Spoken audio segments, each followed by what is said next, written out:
Hi everyone, I Moumita. Welcome back to my channel. আজ আমি share করব খুবই সিম্পলভাবে ম্যাঙ্গো কেকের রেসিপি।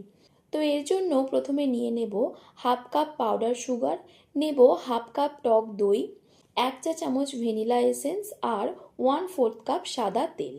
এবার এগুলোকে ভালো করে মিশিয়ে নেব।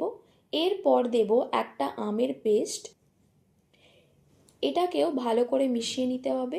এরপর দেব 1 কাপ ময়দা, 1 চামচ কাস্টার্ড পাউডার, 1 চিমটে ফুড কালার, হাফ চামচ বেকিং পাউডার আর 1/4 চামচ বেকিং সোডা।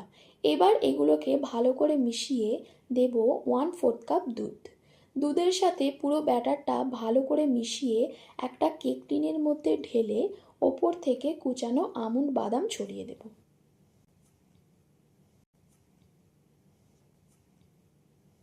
এরপর একটা তাওয়ার মধ্যে বসিয়ে 50 মিনিট লো হিটে কেকটাকে বেক করে নিতে হবে। 50 মিনিট পর কেকটা তৈরি হয়ে গেছে। এবার এটাকে নামিয়ে ঠান্ডা করে নেব। তো দেখো, খুব সহজেই হয়ে গেল ম্যাঙ্গো কেক। তো রেসিপিটা ভালো লেগে থাকলে ভিডিওটাকে লাইক ও শেয়ার করে দিও। আর তোমরা কমেন্ট করে জানিও আর কী কী রেসিপি চাই। আর চ্যানেলটিকেও সাবস্ক্রাইব করে দিও।